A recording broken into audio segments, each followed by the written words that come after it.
I'm Jenna Anjali. Today I'm going to show you the clamshell exercise. So here's how I'm going to set this up. I want to make sure my heels are lined up with my sits bones or my ischial tuberosities. And one way you can find that is by lining yourself up against a wall so that you can feel your heels, your pelvis, shoulders, and head all in one line. From there, I'm going to roll my hands over the front of my hip.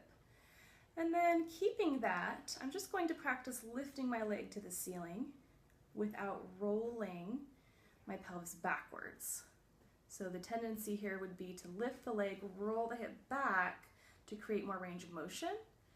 Instead, I want to really make sure this movement is happening at the center of my hip socket.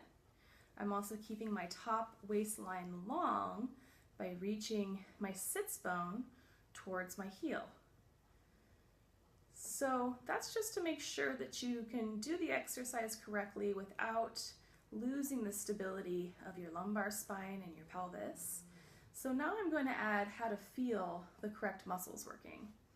So go ahead and just relax your hand for a minute, squeeze your heels together.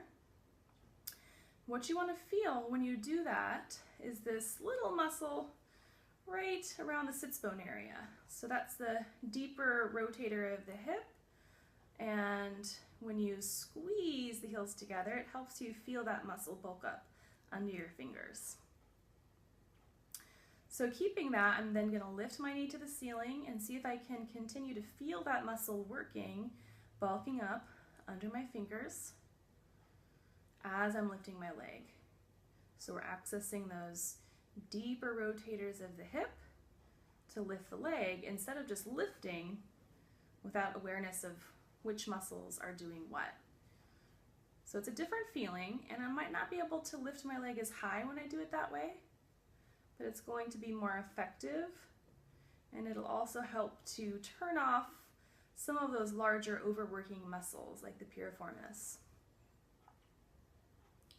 So I'm going to continue using that muscle, but now I'm going to wrap my fingers around the front of my hip, roll my hip forward into my fingers until my hip bones are stacked vertically, one on top of the other.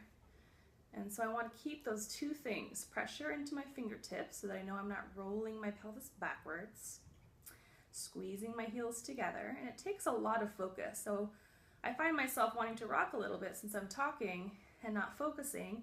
It takes a lot of focus, and it can take some practice too. So give this a try.